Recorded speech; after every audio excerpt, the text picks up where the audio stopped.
Life isn't perfect, and neither are we. Nope. But we know how to face our fears And have some fun. and talk about all the messiest things of life. Like the messiest things. Get connected to yourself, get connected to others, and get connected to the life right in front of you. This is The Connected Life with Justin and Abby. That's me. That's you. And you. Oh my God, it was muted the entire time. Hey, you know what though? What matters is that we recorded that. We recorded that intro. So welcome to all the messy things in life. Failing forward with The Connected Life. We're on. I love that. That's hysterical. I said some funny stuff. I would re-say it for you live, but you'll just have to re-listen when it launches a week from now. Oh my gosh, guys, 100 episodes in. This is crazy. A lot of you have listened to all of them. So our voices are stuck in your heads. And now you get to see. This is kind of weird because they're used to listening to us, but they get to actually watch us now. Yeah, you're actually seeing it happen live. I put on makeup this morning. It gets rid of some of the shine on my big bald head. He took time to put makeup on, but did not give Courtney time to put Courtney makeup on. got zero time. For those of you who are listening and not live, we had our friend Courtney launch it. Courtney's with us here today. She's going to be throwing some questions out in the background. And they better be good questions, Courtney. Stumbling through life. Stumbling through life. I see what you did there. I know. Stumbling. Yeah. Mm-hmm. Great hair. Thanks, girl. Hey. Remember, even though we're live with them, our audience is going to be listening to this. Oh, yeah. They're going to hate me. Yeah, you're not. Yeah. They're going to be like, what is wrong with Because I'm going to be her? like ADD chat bars. Like, I love the live interaction. That's my favorite part. It is so much fun. It is so cool how many people are on there. I'm many amazed. people on. Mm-hmm. Yeah. Wow. There's a lot. Above and beyond what we'd hope for. Yeah, this is going to be an expensive crowdcast bill. So let's get started. You guys know that classically we love our initial banter. Oh, yeah. Do we have some banter? Let me start with this. How about we start with this? Last night, I was hit with probably the most intense phone call of my entire adult life. Literally. Wait, this is not a funny story, but you're telling it like it's about to be No, funny. it's hysterical. No, this is No, this the funny part story. is this part of the story wasn't funny. No, this was a horrible No, I was like, why is this happening to me? It's like midnight and I'm trying to sleep. I have a big episode tomorrow. Yeah. And then after that ended. So you had a lot of adrenaline. A lot of adrenaline. The call was very intense and it was a very emotional, hysterical. And I was like, okay, I need to get some sleep. So 3 hours later goes by and I'm still tossing and turning in bed. And then I'm like, oh, I need to go sleep on the couch. So because that's like the place I go when I can't sleep in bed. The couch, I don't know, puts me to sleep. So I'm slowly moving out. And then all of a sudden, Abby's like, is everything okay? That's how do you do that? And I was like, shh, just go to sleep. That is what I said. What are you doing? Are you okay? No. But the way you say it. Do it again. I'm doing It's the actual words, though. What are you doing? Are you okay?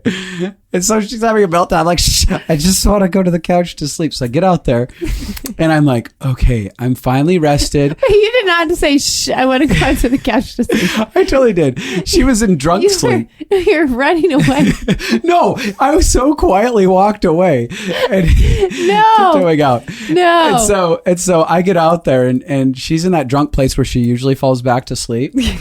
But then she apparently didn't because like I'm out there and I'm like really cozy. I'm going to grab a pillow and I'm about to doze off. And then all of a sudden there's this light in the middle of darkness as I turn around and I like anxiety spikes through the roof and I feel like it's a home invader. And I'm like, oh, what are you doing? She's like, are you okay? Not now. I'm not. So I got a couple hours of sleep. I'm all cracked out on caffeine right now. You're welcome. Yeah. You know what? Here's the thing though. I think Justin is a very engaged at night person. So if he hears a noise, he's up with his gun. It's true. I do fly through the house with my pistol loaded. He flies through the house. And so when I didn't catch it, he slowly rolled out of bed. It just felt like he was up and crazy running through the house. Like, what's going on? Dear God, protect everyone. Mostly protect intruders from my husband. And so then I'm like, what happened? Where did he go? What is going on? And so then I slowly walked in and just said, what are you doing? Slowly. You crept up on me like a friggin' ghost. And you're like, oh, boo. What are you doing? I'm trying to sleep. What does it look like? Anyways, that was our story. That's how it got started.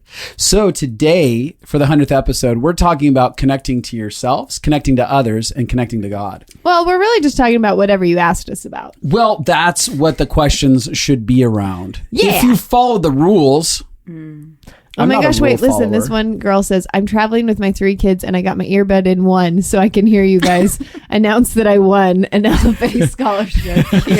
You are adorable. Way to go, Irene. Irene. Hey, I like you. Hey, we got a podcast here to do. What are you doing there?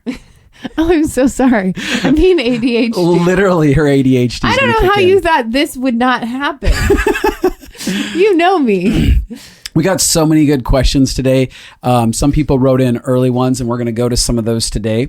Abby, do you have anything else to say about 100 episodes in that you would just want to talk to the audience about? You know, it's been a great ride. Honestly, there's been a lot of things that I've gotten to like process out, which has felt really therapeutic for me.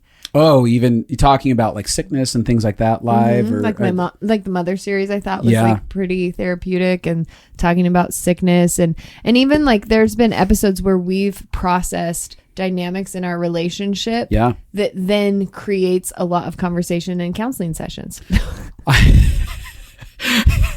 That's actually true.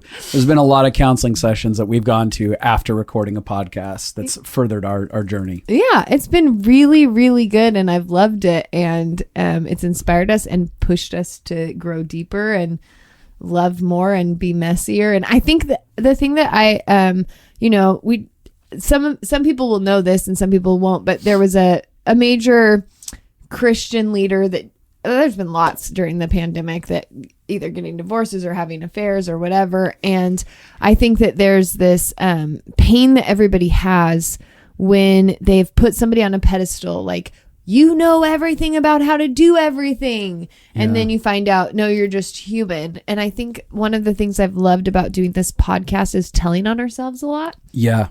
And being like, nope. We are a mess. We had an explosion. We didn't do it well. We give advice that works, but we don't always utilize it for ourselves because we don't have the capacity to in a moment when we're triggered. Yeah, I mean, we're definitely better humans than we were. And we've grown a lot. We're less terrible than we were before.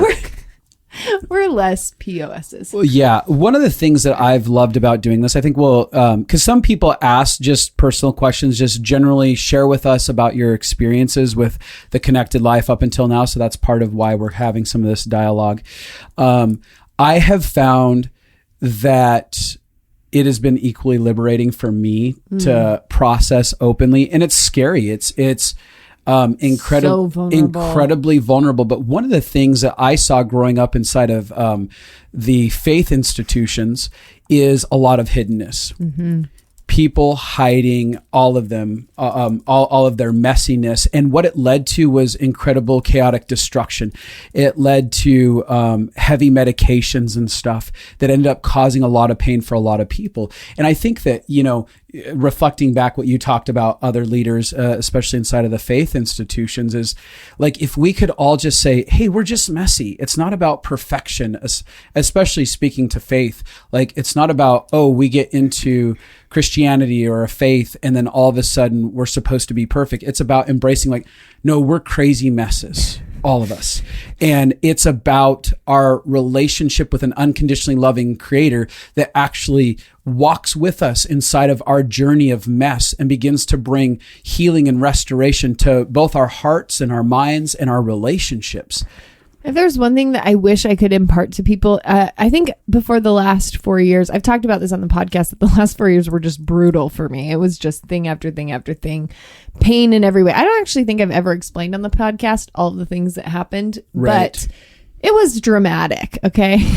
And one of the best things, I wish I could give this away to people, is that they'd quit trying or thinking that when they are perfect, or when they have gotten healthy or when everything is different, then they'll be lovable. Yeah. I'm like, I wish people could just be real and honest. Like, yeah, I've got a lot of triggers and I've got a lot of baggage from my childhood. And that doesn't mean I'm bad. That doesn't mean I'm less than. That actually just means I'm human and I'm part of the human collective.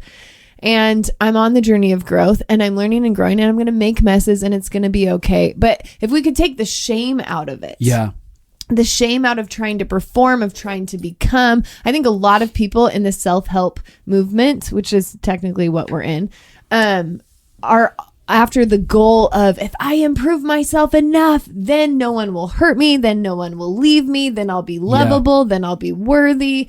And I wish that people could just settle in. And for me, settling in hasn't meant that I pursue growth and health less. Right. Like, because I want to be healthy so that I'm free. Like freedom feels good. It's like we're married. It's like we have soul ties. So I want to be healthy, but my pursuit of it is not so that Justin will love me more. It's not so that people will accept you admire me or accept me more. I have accepted, and that's the beauty of having so many bad things happen at once, where you're like, I can't fake that I'm more put together than I am. It's true. I can't be better than this. And then I had so much, when the fire gets turned up and you literally can't, normally I have this capacity to be able to be healthy beyond what my internal triggers are. Yeah. When you get hit on all sides, it's like the grossest stuff comes up and you're like, I don't even have energy to try to pretend that there's not this mean thought inside. I don't think mean thoughts are actually my normal go-to. Mine are more like but disassociated. There is that crossroads where you're Courtney's laughing. Courtney, I love your laugh. There are those moments where all of a sudden there's enough happening outside of you that you suddenly can't be nice to the person that's working behind the register at a store. That's maybe happened. You give once. the stink eye. Arr! I don't understand. No, it's I don't have a filter. It's normally that I get confused. My baffled your filter baffled comes filter is out, hysterical. which is like, but why would this work this way? You do. You give a stink eye. Yeah. Here's the other thing that I really want to say in regards to mess. I think I want to see how to articulate this well.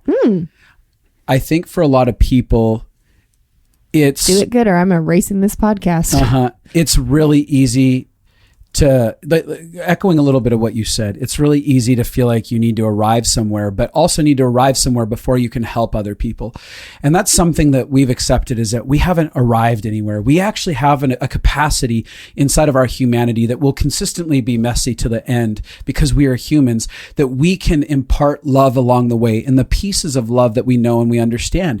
And there's understandings of love that I understand at this moment, that I share and impart to people, that I'm going to expand upon 20 years from now. And I'm going to go, oh, that had its limitations to its understanding of love based on certain things that didn't have resolve inside of me. But that's the capacity of love that I was capable of reflecting.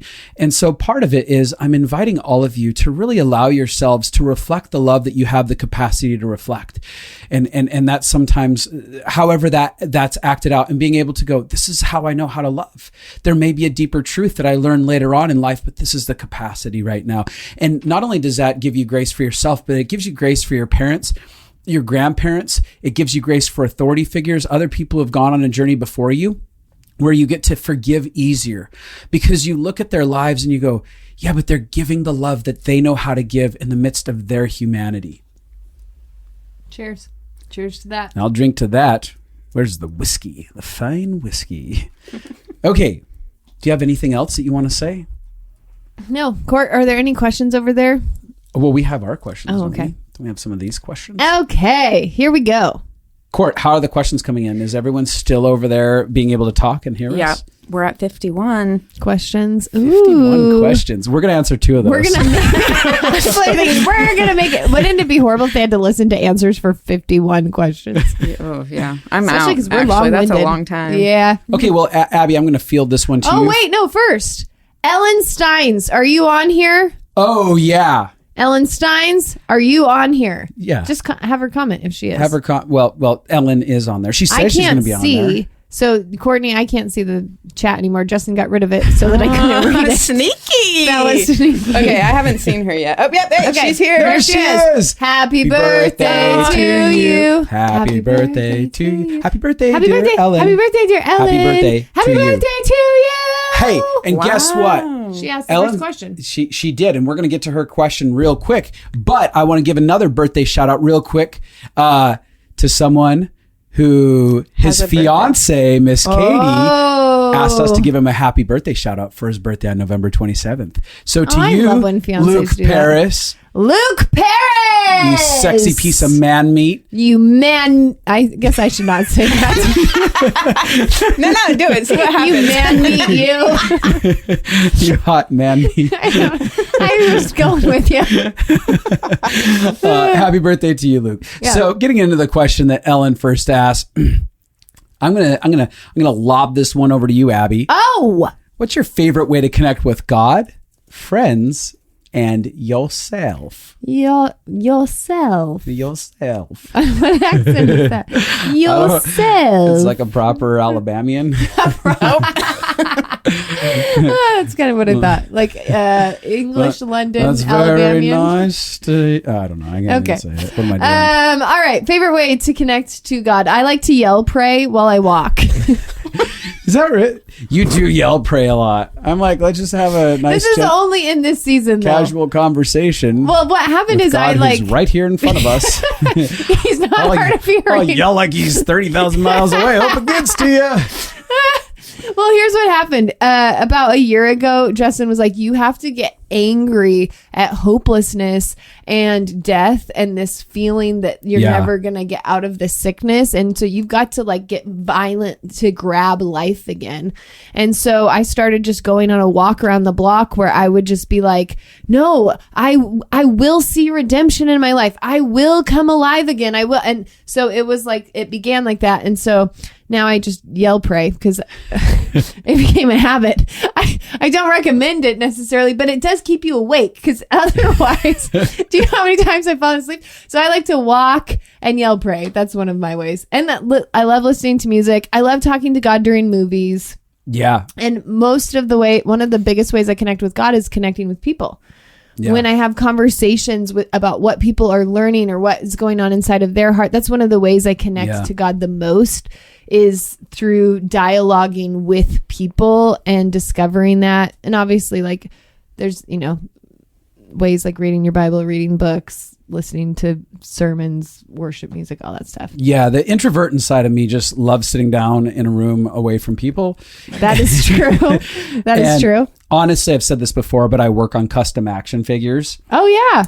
Because all of a sudden, like my hand-eye coordination is focused here, and then it allows me to just begin to process real things inside of my heart and have these dialogues that start to open up. I've also found in this last season that there's like a worship leader named Dante Bowie.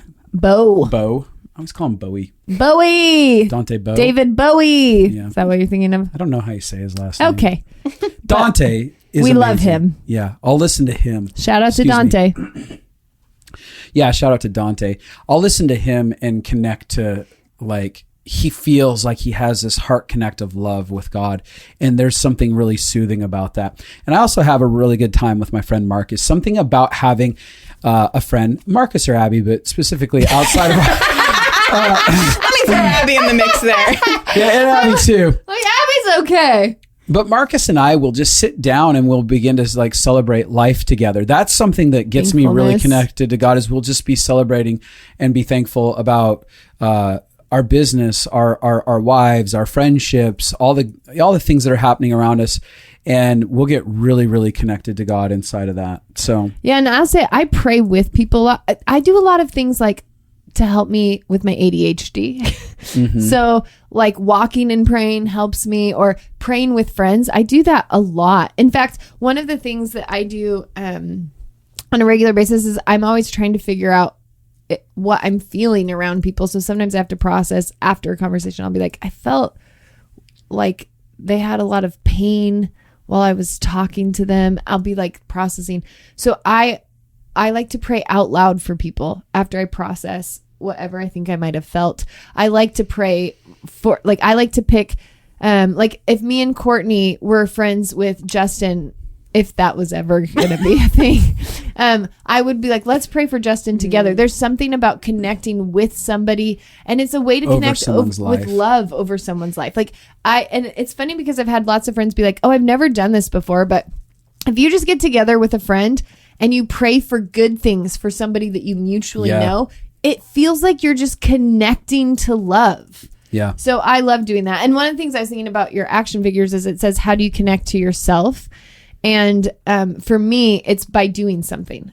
Taking a drive and listening to music, washing the dishes and listening to music. You wash dishes?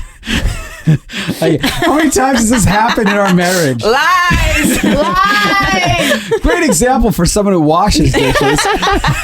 Hypothetically speaking. When I put my clothes away once a month, I definitely feel connected to myself.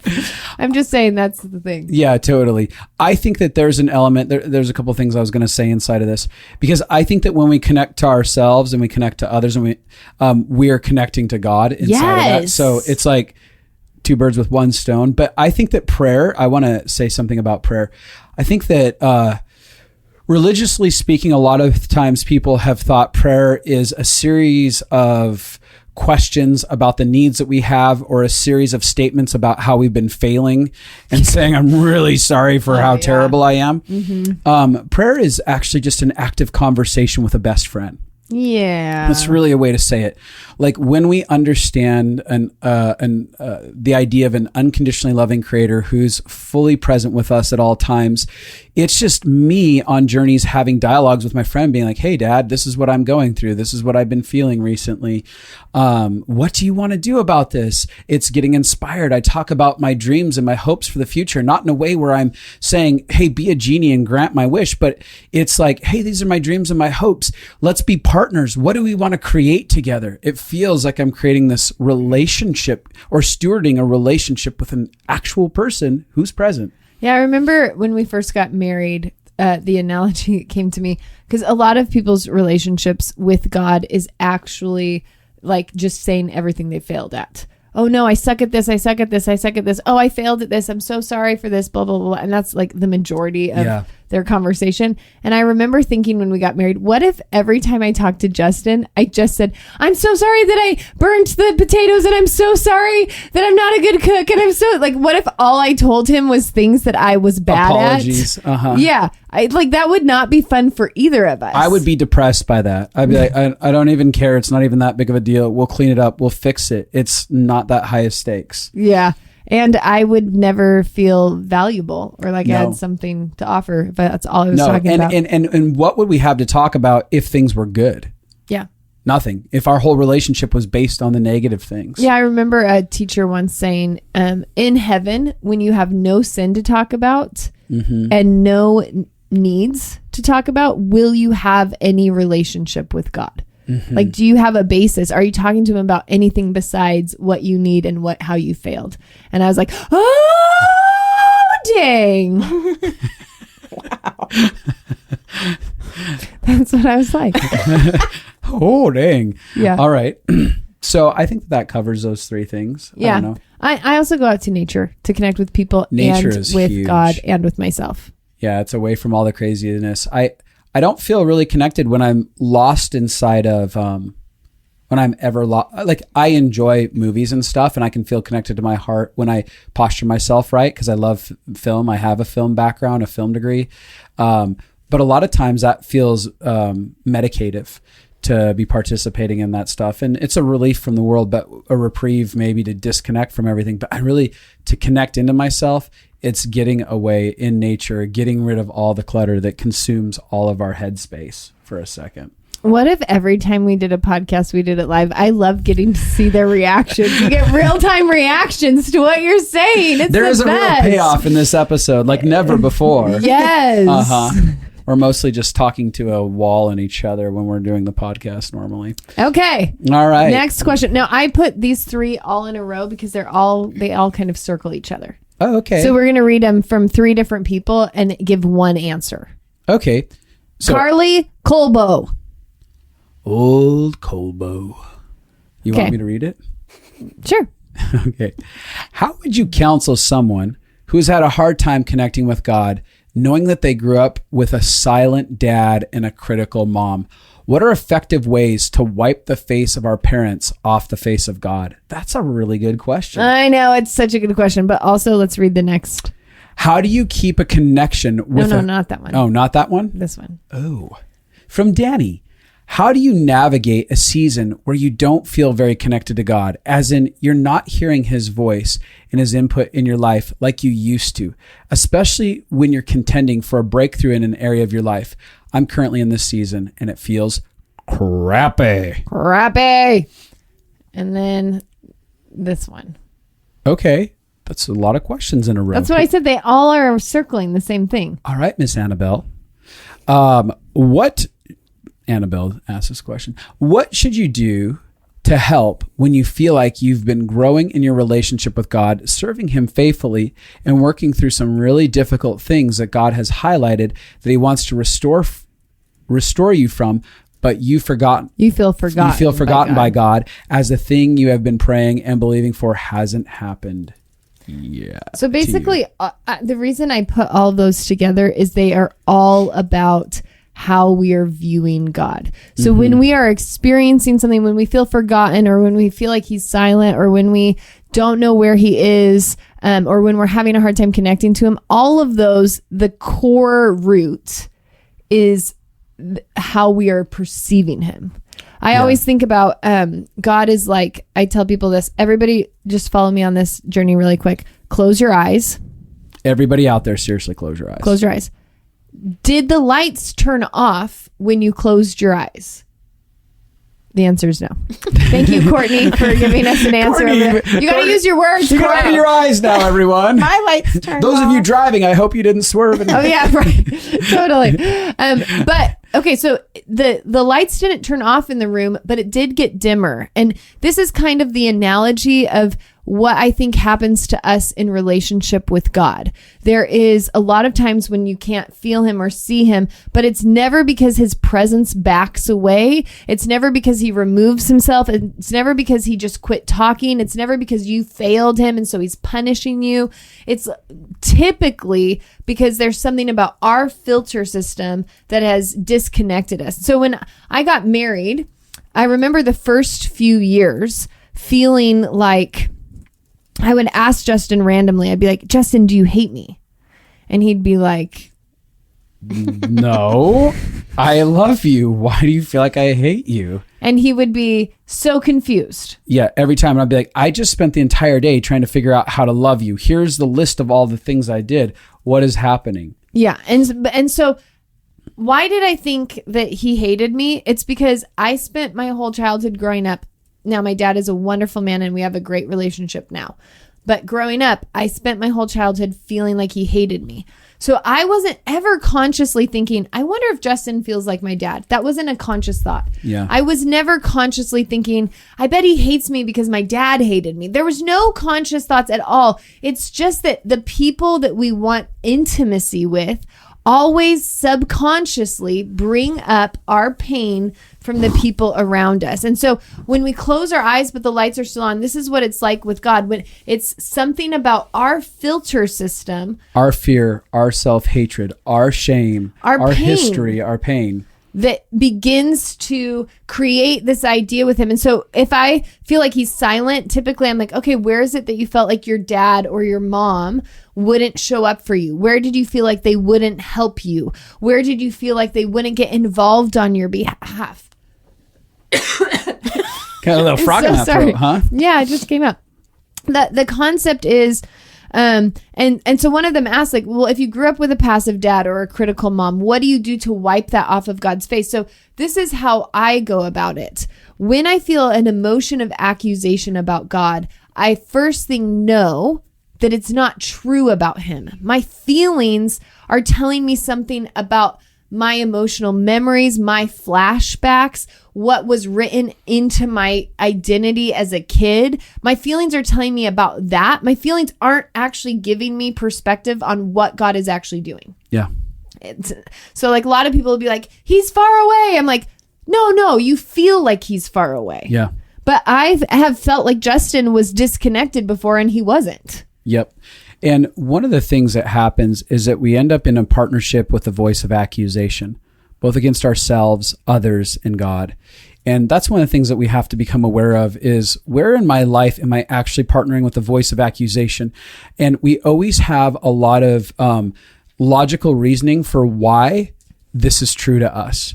And we've talked before about confirmation bias, but we'll find a reason why it's true that God doesn't care about us. Why, like, oh, I prayed this prayer and then it didn't happen. This must be why he doesn't love me or care about me. And we create reasons or to enable our accusations. And so because in our humanity, we live in this fallen state that is rooted in accusation, like our humanity, our broken humanity is rooted all the way back into a place of accusation that said, you're not loved, you're not like God, you weren't made well. And it really questions our identity at the very core.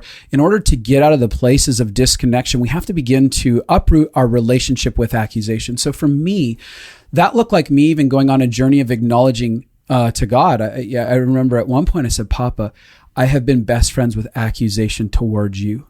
I have agreed with accusation and allowed it to be weaponized in my heart towards you. I have held you accountable for my parents' actions. I have held you accountable for other authority figures' actions. I have held you accountable for friends' actions. I have held my own mistakes, the choices that I've made against you in accusation. And the outcome of my life that I'm currently in, I've tried to justify it by pointing my finger at you and saying that you're bad. And I had to at one point say, God, will you please forgive me? And that wasn't to make him good with me. That was to actually resolve inside of me and acknowledge, take ownership over, hey, I've been in partnership with this accusation. Will you forgive me for that? I want to get free from it. Now, God, I'm choosing to let you off the hook. I give you permission to redefine your relationship with me outside of all of my confirmation bias and outside of all my relationship with accusation that I hold inside of my heart. I choose to allow you to be a really good dad. I give you permission to shine in the midst of my darkness. And I told myself, Justin, we have permission to let God off the hook. It was like this inner dialogue with myself. I'm giving myself permission to let him off the hook. And I give myself permission to not even have to sit and accuse myself, because we're always looking for a place to point the finger, which will create disconnection. Yeah. So if it's not disconnecting with God, some people go, my relationship's great with God, but I hate myself. Yeah, because I'm still holding on to a relationship with accusation. As a person, it's like a person in my life that I'm best friends with. I'm like, but I have to point the finger somewhere, because if I can hate something and accuse something, then I can find my solution. That's a lie that we believe. If we have something that is the villain, then we can heal the pain or the problem. We can get rid of the villain, or we can punish the villain, or we can do something and that will fix it. Absolutely. So the key to I'm expanding past God, the key to connecting to ourselves, God, and others all together is foundationally saying, I'm letting go of my right to judge and my relationship with accusation. So then what I end up having in front of me is these three core relationships, myself, others, and God, where I go, there's not a villain in any of it. This is humanity. Humanity is messy. And I begin the process of acceptance on the other side of letting go of accusation. I just accept that life is messy. There is pain and there is love available to heal me inside of this process. And that's the tension or the place that I'm going to live from. And that's where we actually gain a whole lot of peace. And we begin to feel the fullness of love through people. Even when Abby makes destructive decisions towards me. What? Does that happen? Never. Getting back to a place of connection with her always comes with me letting go of my accusation towards her. She meant to do that. She wants to hurt me. She doesn't care about me. It's when I go, I'm going to let go of my accusation here. I'm going to forgive her for that. And I'm going to accept that this is her humanity. This is her pain coming out, and I'm feeling her pain. And we just need to process through that. I like, I've had several people I can tell who took LFA last year from their comments. One of them said, LFA, Living Fully Alive. My favorite takeaway from LFA was learning that these triggers are actually gifts. They point us towards healing and freedom. And that's what I take. So when I have accusation come up towards God, Justin went on this journey for a couple years of wrestling through it and then getting to the point where he just broke connection with it.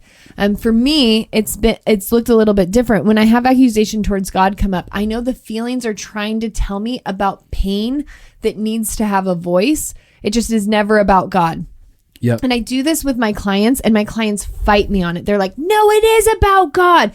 No, this is because I'm mad at him. And I'm like, no, this is literally about your childhood. It is pain that we are now putting on the face of the person that we're currently interacting with, but it's never about that. So if I'm feeling like, I remember so many times feeling like God is waiting till I get all the way broken, then he will step in and help me.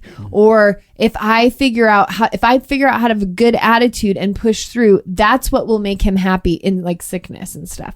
And so there were a lot of things that I would do. And then I would find out, okay, where is this what my heart felt as a kid? Oh, as a kid, I felt like if I could just do everything right, then my dad would be happy. Then there would be peace in the house. So it was like the idea of like, the desired outcome I have will happen once I can behave and perform well enough. So once I recognize this is a flashback, I could validate the little girl in me that was like, hey, actually, I see that as a kid, things were really out of control and felt really painful. And I see that the way you internalized that pain and felt like you had power to change it was to try to be more perfect. That was never possible. You can't perform your way into getting life to be right. And so this is not about God. And so then I'm actually grieving the real thing. And once those emotions get aimed at what they're actually about, then I can feel connection with God easier on it, because I'm not aiming the wrong emotions at him. Like, they're not wrong emotions, but I'm aiming something that doesn't belong to him. So I've done it before where I've yelled at God and I've been like, you don't care about me. You're being passive. You're not intervening. I've done that. Which, by the way, is healthy to actually get that out, because that's a great way to unload and go, okay, here's what I actually believe. It's leading me to something going on inside of me. Sorry, go ahead. Yeah, absolutely. It's good to do, but I've done it and not had it relieve it, because that's not what the emotions were. So no matter how many times I did that over and over and over again, I still just felt the same feeling the next week. And so when I began to comfort the little girl whenever emotions about God came up, it radically changed it. So that's what I would say. If you feel disconnected from God and you're like, I'm trying to talk to you and you won't listen or you won't respond, then immediately figure out what is that little, it's like a recording, a black box recording. You know how airplanes have black box recordings? So they have history that you can then go back and listen and figure out what happened. Mm-hmm. Well, that's what our emotions have. This is why we love Living Fully Alive so much. We go into how your emotions work and what to do with them. We had another person talking about, your prover. When you have accusation, your prover is gathering that. And anyway, you guys should sign up for it. It will change your life. Somebody said LFA is 1,000 times worth the money. Oh, thanks, guys. I'm so glad. Okay. ADHD. So basically if you're like, my God won't respond to me, your black box recorder is the thing that shows your emotions, what you've actually felt. And so those emotions that you're spewing at God are from the black box recorder. They're a flashback. And so you need to be like, where in my family did I feel like my parents wouldn't emotionally connect to me? Where did I want connection? And then if you don't know, because a lot of people don't have memories of their childhood. They're like, I don't know. Yeah. What you can know is that you felt it then. If you're feeling that towards God now, like that, it's letting you know. So if you're like, I don't remember my childhood, but I feel like God doesn't care, then you can know somewhere you felt like your parents didn't care. Now they might have cared in like 5 ways over here, but there might have been 3 ways over here they didn't care. That stood out to you and hit you strong and that you latched onto. Yeah. Absolutely. Okay. That was a long answer to that. That was a great but answer. I think it's lots of answers, lots of questions. Because what? Because it's a big thing, like learning how to invite God in. I think we should have Courtney maybe do a question now. Yeah. Courtney, do you got a question that you have over there? I have a few. Here's a good one. I'll go ahead and go with it. How can a heated discussion I have a heated discussion or communicate with someone who's always has internal shame? At any time I confront them, I always feel like it's the them show. Is this the right one? Uh-huh. And then I start to feel bad for the confrontation in the first place. And then I get angry and upset that I'm not being heard because my intention wasn't for that person to have internal shame in the first place. And it feels like the person thinks I want them to agree with me and do as I say. And I just want to take them to take ownership. That was you in our marriage. Wasn't it? I mean, I think that there were times of that. Yeah. when I would have shame and you'd be like, I just want to be heard. Yeah. I just want to be heard inside of it. I think, let me back up and change the way I was going to respond to this. Let me back up and change the way I was going to respond to this. Stop mimicking me. Okay. So for instance, I think first and foremost, we have to go into every discussion knowing we may not be heard. Yeah. And we might not be understood. Boom. And if my goal in every conversation that happens is for the other person to hear me, take ownership, I'll always be frustrated. And I have the potential for entering into control. And getting triggered yourself. Yeah, absolutely. On the other side, when someone feels like they consistently have a problem, like say shame, that comes up and feels like it's the meltdown. It's the core reason why we're not able to have a good conversation about what's going on. I think I start with the root issue first, which is like, hey, I've noticed inside of our conversations, sometimes it feels like when I come to present things to you, I'm experiencing what seems to be a sense of shame or a sense of argument or a sense of not listening. All I can tell you is how the experience is. I don't know what your heart is inside of this, and I want you to be able to explain, but I know that it feels like you end up having really bad emotions. And initially, I was just coming to you with my pain, wanting to share it. Is there something that I'm doing wrong? Am I not presenting myself well? Am I not presenting the conversation well? Does it feel like I'm attacking? I want to understand what's happening because it feels like it's throwing a bit of a monkey wrench in our capacity to have a healthy conversation when I'm just trying to share about my pain or my experience. Yeah, I think the first thing is to go into a conversation and share what you're looking for. Hey, I want to share some of my feelings, and I don't want, like, my heart in this is for you to not feel shame.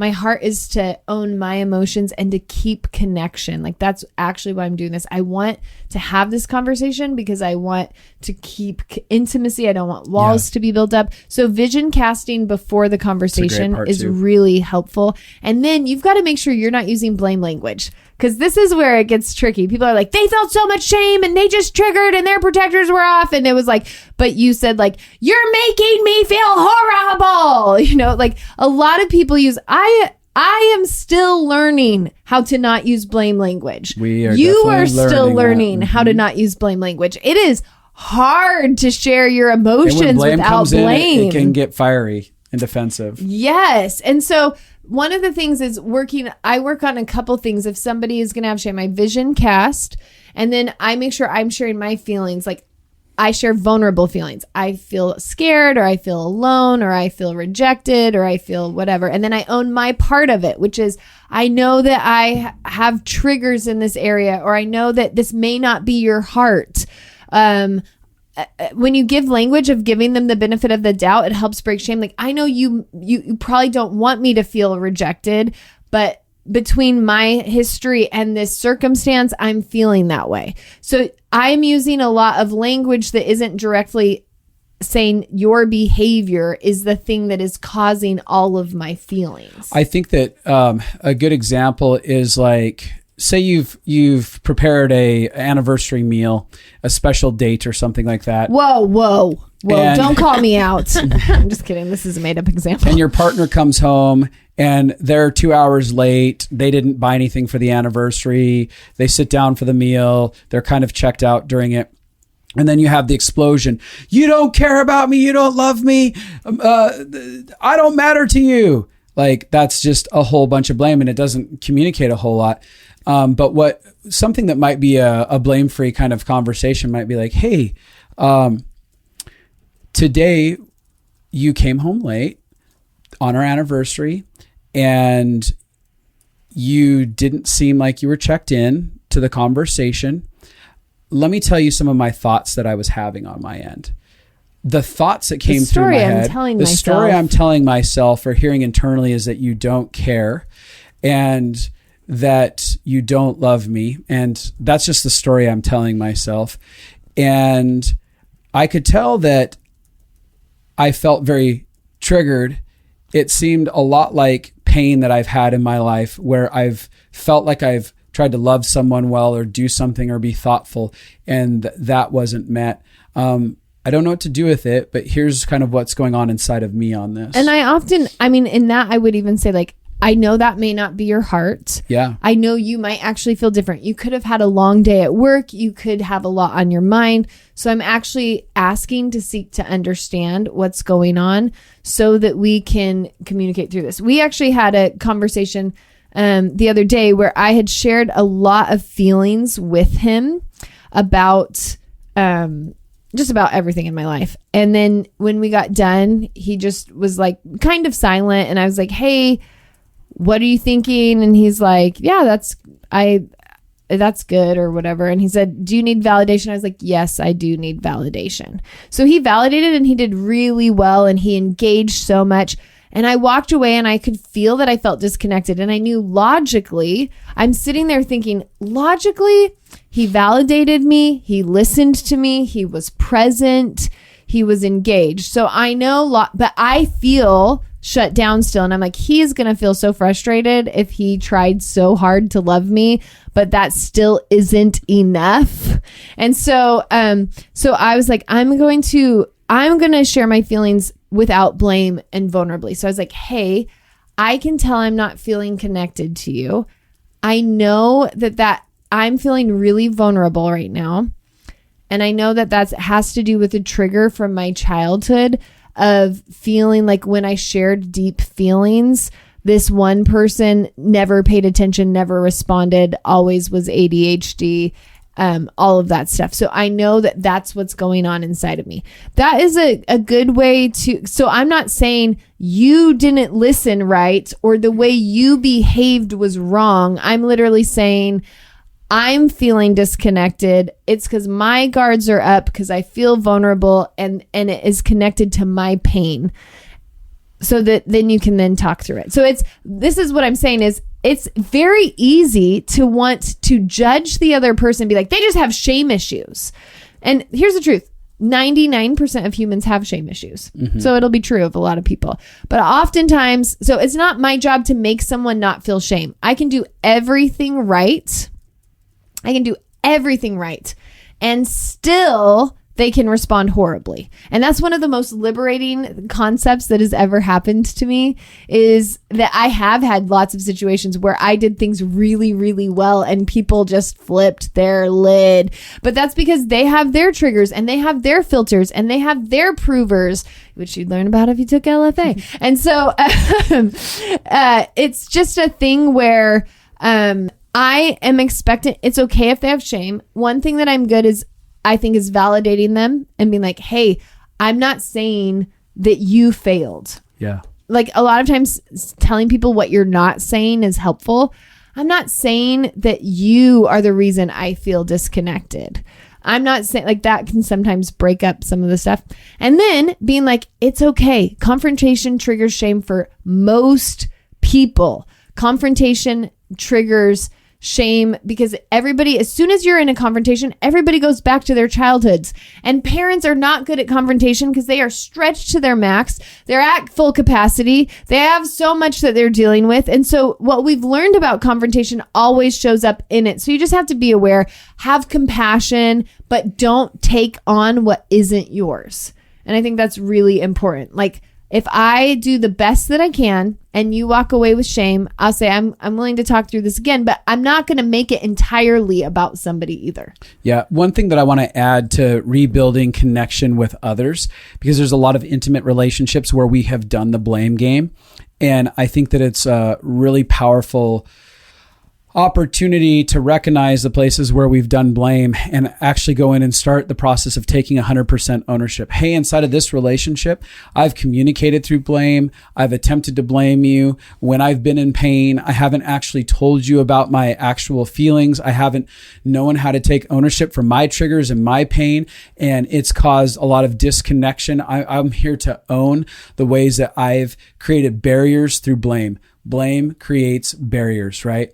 And so that's a surefire way to begin to restore a lot of connections in many relationships, is to figure out where you've done it. Now, the other person, most likely because we all as humans haven't been taught how to communicate well. We didn't communicate well. I still don't communicate well. I still have blame conversations. But when we begin to acknowledge that we're doing it, we can actually heal how we're doing it, because we're seeing it, we're talking about it, it's being brought out on the table, like, oh, that's actual blame language.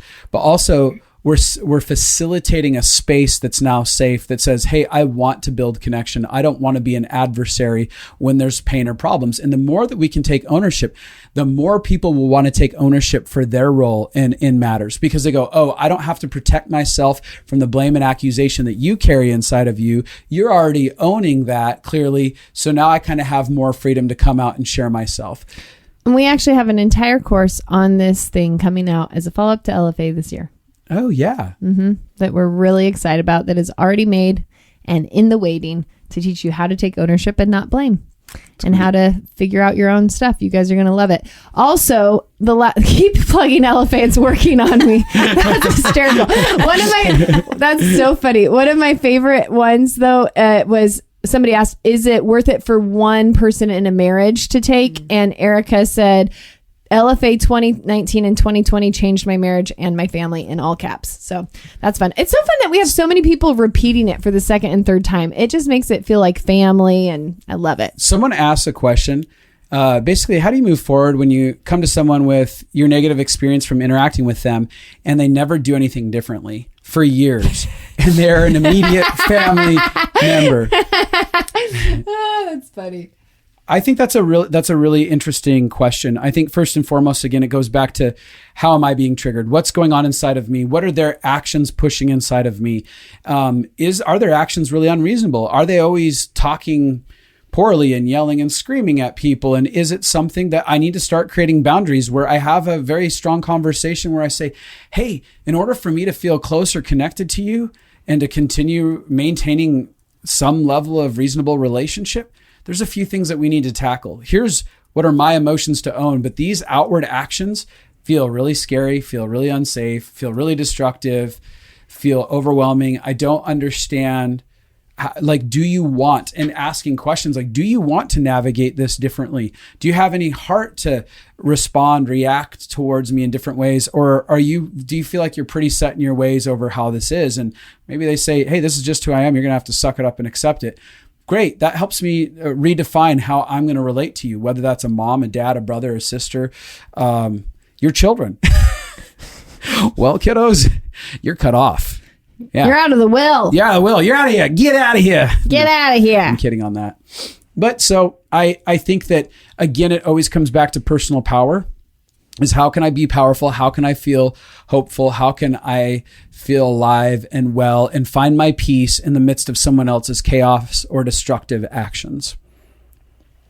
Courtney, do we have another one here? Yes. How can I live from a place of love? Ooh. That is a huge question. Very easy to answer in one sentence. Mm-hmm. I think first and foremost, all love comes from a place of forgiveness. It begins with the journey of being willing to forgive ourselves and forgive others. Like, to actually allow love in, we have to make space for it. When we have unforgiveness, it's like this blockade inside of us. It's this mountain of judgment, whether it's towards ourselves and others. And there has to be something where we begin to go, I'm going to let go of this judgment that protects me, this unforgiveness that I harbor, that protects me from making further mistakes, or seemingly protects me from people harming me. So a lot of times we don't know how to live from a place of love because we're so involved in self-protection. What can I do to stay safe? And one of the things that we have to accept in the process of forgiveness and the process of love is that there is no surefire way to protect ourselves any longer. And it's accepting that there is healing for the pain that comes in and out of our lives, both the pain that we decide to feel and look at honestly, and the pain that will be inflicted when we forgive other people and we start to trust people. Like, the process of of love comes with trusting people. And I just say foundationally trusting that they're human. I trust that people are human. They're going to be messy. They're going to make mistakes. They're going to cause pain. And I'm not going to live with barriers or walls inside of myself. I'm going to allow myself to be cut by people. That doesn't mean become a doormat. That doesn't mean, letting people emotionally hold us at gunpoint, but it means like, hey, there's some place vulnerably that I'm going to live from where love is able to come in, because vulnerability is the key foundation to all of it with this forgiveness process. Because in order to forgive and in order to let go of judgment, we have to be vulnerable. It's saying like, hey, I'm going to be cut. And so I began a process even in my own life of learning how to become friends with vulnerability. Like vulnerability became a person to me, so to say. Whereas like this person where I'm like, vulnerability, come be my best friend. I want to learn how to love people well. And I know I can't do it without being vulnerable. Forgiveness, come be my best friend. I know that I can't love well if I harbor unforgiveness as a close friend. I need forgiveness to be a really close friend to me. Same with judgment. Judgment, I don't need you here anymore. It was like I broke up with the things that divided me and kept me from love. Fear is a huge adversary to love. To live from a place of love is to choose to not allow fear to govern our lives. And so I tell a story of when I was 25 and I decided that fear was the gateway between us and the destiny of who we're created to be. And I decided to face fear no matter what it cost me. And so there was a yes inside of my heart that says, I will face all this fear that is in front of me. I know that it is keeping me from the fullness of who I'm made to be. It's keeping me from loving well. It's keeping me from risking. It's keeping me from being brave and courageous and connecting and being vulnerable. And so there's something about if you're out there and you're going, I really want to learn how to live from love and love well, I'm going to have to face fear head on and decide to have it shattered out of my life, out of my relationships, out of my process, out of my history. And so it's not just my current process, but it was me looking back to my past and going, where did fear govern my life? And where do I need to reappropriate truth where fear was my constant companion? Where I started to say, no, that was all fear right there. That was me living out of fear. That wasn't actual truth. The truth was I was cared for and I mattered, and that life could work out well if I was willing to just let good things happen. I didn't have to live with fear, believing nothing's going to work out well and people are always going to be against me. Like there's so many lies rooted in fear. So to live from love, we have to really begin to break our relationship with lies that are rooted in this fear as well. I think you should pray for people for that. Okay. We don't have a lot of time left. I know we haven't covered a lot of questions, but we've covered a lot of topic. Yeah. I do want to pray for people. I think that's really worth taking a moment here. So I'm going to say my prayer for you. Thank you for narrating that. Would you say my prayer for them also? I will say her prayer as well. Papa, you have a lot of kiddos right now that are listening to this, that are partaking in this live experience, and they're here for connection. They want connection. But for so many of us, Dad, fear governs our lives and severs our relationship with connection. It severs our connection with you. It severs our connection with ourselves and severs our connection with others. Papa, will you begin to break through in people's lives today? Let the 100th episode be the day where people had radical encounters with unconditional love, where they begin to let go of all of their relationship with fear. God, will you begin to show people where fear has been governing their past, their present, and is inside their imagination about their future? God, would you begin to dethrone fear, where fear has been the idol, the God that people have listened to, where they have put fear on the throne of their heart, saying, no, whatever fear says, I just need to be tethered to fear. I need to be as close to fear as possible because it will protect me. Will you break the accusational lie right now that has told them that fear is good, that fear will take care of them, that fear is better than love, that fear is greater than peace? I break the lie right now in the name of Jesus, that fear is a better friend than peace, that fear is a better friend than love, that fear is a better friend than trust. I break the lie that if you have enough fear, you'll be protected from future painful scenarios happening. I release the truth that no matter how much fear you have, you will still experience pain in your life. In fact, the more fear that you have, the less connection you will have to love that was made to heal the pain that you currently have and the pain that you could have in the future. God, right now, I welcome your love to begin to reconnect people to their own hearts. Where people have been terrified to face the pain inside, will you begin to show them what a really good dad you are? That you'd begin to go, no, I'm not like your earthly dad, and I'm not like your earthly mom, and I'm not like your earthly grandparents that were all mean or disconnected, or the people who didn't have compassion. I'm a dad who's fully invested and involved. I get into the messiest places. I don't judge you. I participate with you in the messiest of places. Your condition matters to me, and I'm here to heal the pain. You don't need fear to protect you from pain. I'll get involved inside of it. God, for all the people who are scared that if they feel their pain and they begin to get past that fear, that everything will fall apart, that they'll become depressed and they'll be all alone. God, would you break the lie right now that they'll be all alone? Will you release the truth that they're not alone now? They never were alone and they never will be alone. No matter what their earthly circumstances said about them, you have always been fully present, even when their eyes have been closed to the light that was ever present around them. God, right now, every place where people have been connected to that sense of abandonment inside of themselves, will you restore them to the intimacy of friendship? Where they've harbored unforgiveness towards themselves, will you begin to heal them of self-unforgiveness that says, but God can't love me. But people can't love me. If they only knew, they wouldn't love me in this place. Would you break the lie that they're unlovable if people actually knew the truth of them? If they actually had vulnerability and people saw behind the hiddenness, that they would just be completely abandoned. God, would you show them how their hiddenness has actually caused them to feel the illusion of abandonment right now where they're at inside of their lives? God, would you come in with love and say, and let them really understand your forgiveness is free. It's here. It's ever present right here and now.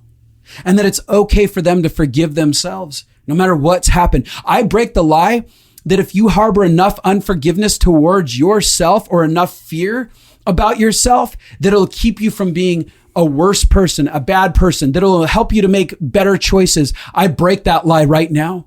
I give you permission to let go of that lie inside of your life, that you're a better version of yourself because of your fear, because of your unforgiveness, because of your self-hatred.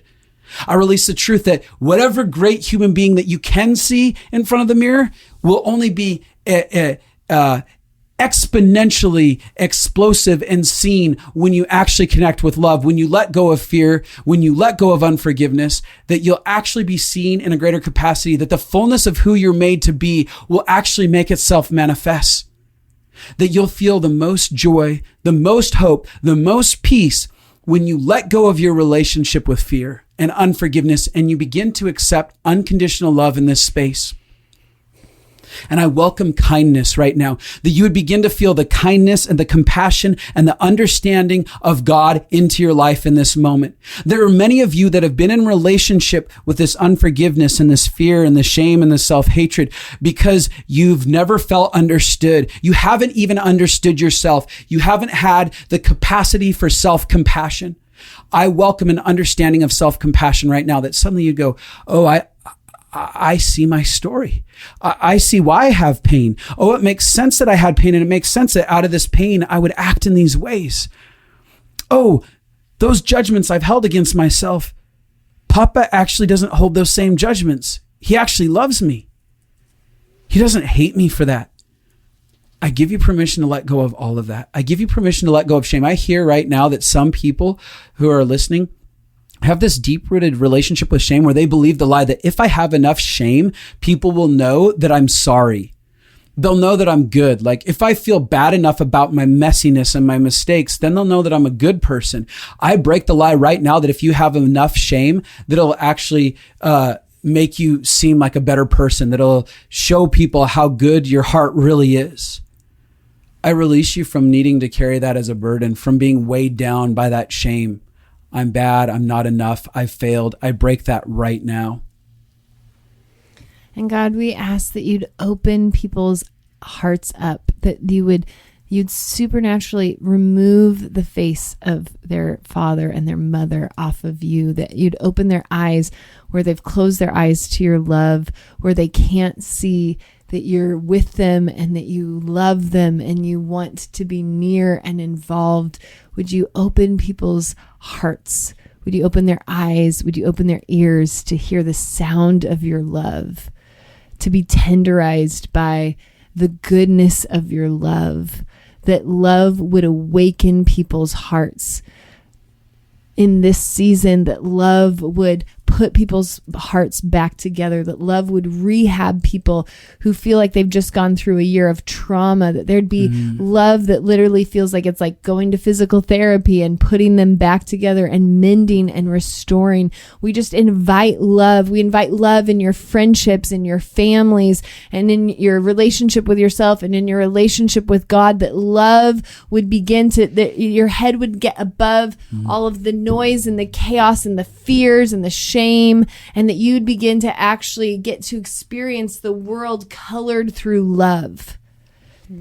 We invite love to be your filter and your prover, and we invite love to bring the pieces of who you are back into being, and we give you permission to love yourself now while you're messy, before you're put together, to receive love from other people while you're messy, before you're put together, and to receive love from God, who wants to love you so much right where you're at. And I hear this phrase over and over again, and it's so simple. I choose you. I choose you. I choose you. I choose you, kiddo. I choose you, baby girl. I choose you, baby boy. I choose you. I choose you. There's some of you that have so profoundly felt unchosen. You haven't had the capacity to choose yourself. You haven't had the capacity to let others choose you. You haven't felt chosen by the world around you. But I hear the Father saying, I choose you. I choose you. Just as you are. Just as you are. I choose you. I choose you.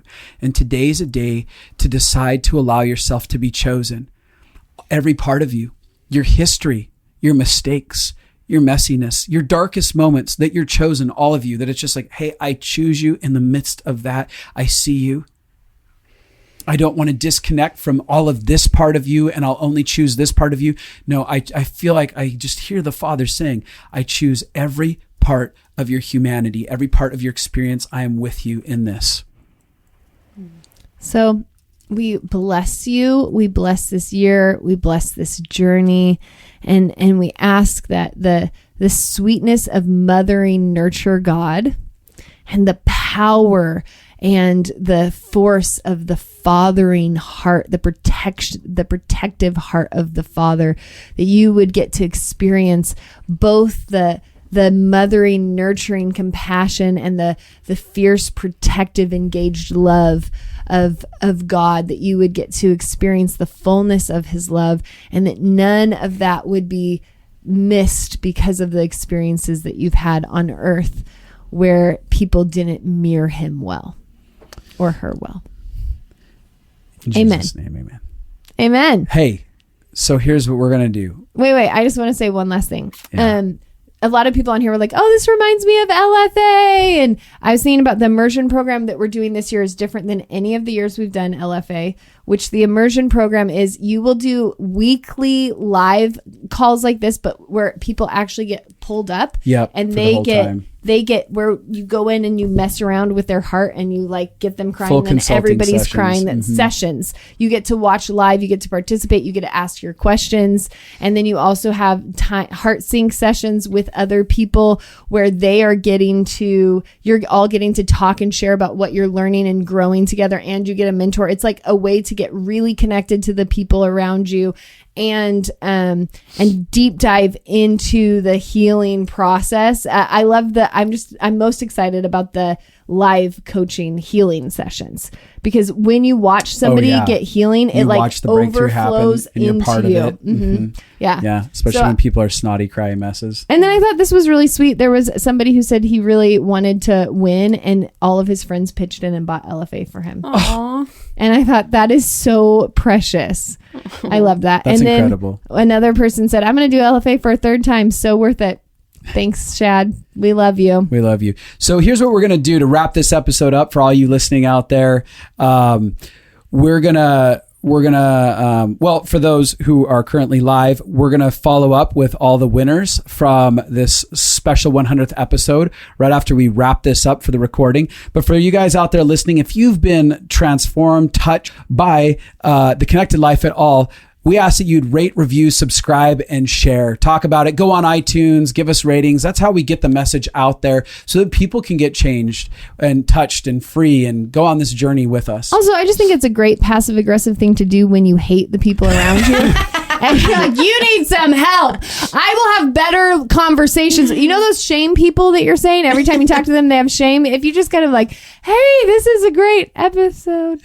You should maybe listen. Courtney, thanks for joining us here today. There wasn't a whole lot we asked from you, but we loved your laugh. A whole lot? You had the intro live without a warning. That was a whole lot. That's a whole lot. The other thing I want to say is early bird registration ends on next Monday. Yeah, and so you can save $100 by jumping on and using Gets the Worm 2021 right now at justinabbey.com and signing up for Living Fully Alive. Yep. And there we go. Thanks for the 100 episodes. 100th episode. We did it. 100. Yeah. And you can go ahead and we will answer some of the questions through podcasts maybe in the future. We might do a few more lives. I liked this. I think we might do this a couple more times. That might be really fun to do. Yeah. So for all those in podcast land, we say goodbye.